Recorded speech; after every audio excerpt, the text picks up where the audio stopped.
शिवराय लाडक्या बहिणींनो, आजचा हा व्हिडिओ शेवटपर्यंत बघा, कारण आज तुमच्यासाठी मोठी खुशखबर आणि त्याचसोबत एक मोठा इशारा आहे. सुरुवात खुशखबरीने करूया. काही बहिणींना हे पाहू शकता, काही बहिणींना थेट खात्यात 6,000 रुपये जमा होणार आहेत. पण थांबा, सगळ्यांना मिळणार नाहीत, कारण इथेच सुरू होतो खरा ट्विस्ट. सरकारने स्पष्ट सांगितलंय, ई-केवायसीची शेवटची तारीख 30 एप्रिल 2026 हीच फायनल डेडलाईन आहे.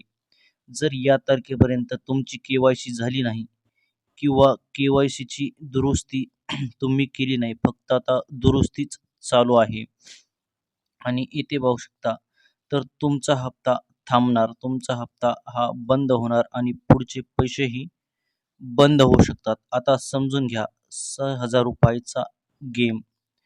ज्यांना फेब्रुवारीचा हप्ता मिळाला नाही त्यांना मिळणार आहेत फेब्रुवारीचा हप्ता 1,500, मार्चचा 1,500 आणि एप्रिलचा 1,500, म्हणजेच 4,500. किंवा ज्यांना जानेवारीचा भेटला नाही त्यांना 6,000 एकूण भेटणार आहेत. ज्यांची केवायसी आधी चुकीची होती, हे पाहू शकता, ज्यांची केवायसी आधी चुकीची होती पण त्यांना आता दुरुस्ती केली, त्यांना हे सगळे थकीत जे हप्ते आहेत त्यांचे ते एका वेळेस भेटणार आहेत. म्हणजेच एकदम 6,000 रुपये डायरेक्ट तुमच्या खात्यात पडणार आहेत. तर ही होती एक आनंदाची बातमी. पण जर केवायसी केलेली नाही किंवा चुकीची राहिली तर लवकरच तुम्ही केवायसी दुरुस्त करून घ्या. तुमचं नाव लिस्टमधून गायब होऊ शकतं. आणि लक्षात ठेवा, ही मुदत 31 डिसेंबर होती, मग 31 मार्च झाली आणि आता शेवट 30 एप्रिल. यानंतर चान्स मिळेलच असं नाही. म्हणून बहिणींनो, आजच केवायसी चेक करा.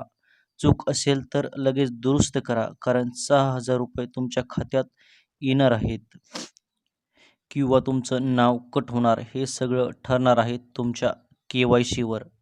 तर येथे पाहू शकता, कमेंट करून सांगा तुमची केवायसी झाली आहे का नाही आणि हा व्हिडिओ प्रत्येक लाडक्या बहिणीपर्यंत शेअर करा. जय हिंद, जय महाराष्ट्र.